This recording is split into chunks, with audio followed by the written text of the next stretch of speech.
সাদাব, কেমন আছো? এই তো স্যার, ভালো আছি আলহামদুলিল্লাহ। আপনি কেমন আছেন? আমিও ভালো আছি। সাদাব, তোমার জন্য প্রশ্ন থাকবে বাক্য রূপান্তর থেকে।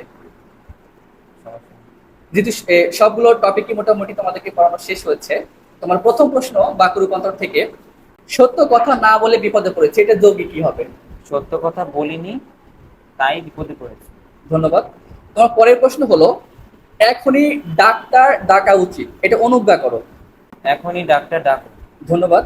পরের প্রশ্ন, ফুল সকলেই ভালোবাসে, এটাকে প্রশ্ন করবা। ফুল কি সকলে ভালোবাসে না? অসংখ্য ধন্যবাদ। তোমার পরের প্রশ্ন হলো, বাংলাদেশের চিরস্থায়িত্ব কামনা করি, ইচ্ছা সূচক। বাংলাদেশ চিরস্থায়ী হোক। ওকে, ধন্যবাদ।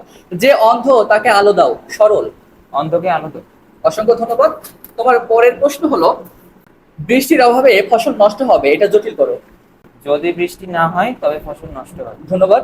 তোমার পরের প্রশ্নটা হলো, শিশুরা দূষণমুক্ত পরিবেশ চায়, এটাকে নেতিবাচক করো। নেতিবাচক। নেতিবাচক। শিশুরা দূষণ যুক্ত পরিবেশ চায় না। ওকে। পরের প্রশ্নটি হলো, শীতের পিঠা খেতে খুব মজা, বিস্ময়। বা শীতের পিঠা খেতে খুবই মজা। অথবা। অথবা শীতের পিঠা খেতে কি মজা। অসংখ্য ধন্যবাদ। সামনে পরীক্ষার জন্য বাংলা কেমন প্রস্তুতি কেমন? ভালোই আলহামদুলিল্লাহ।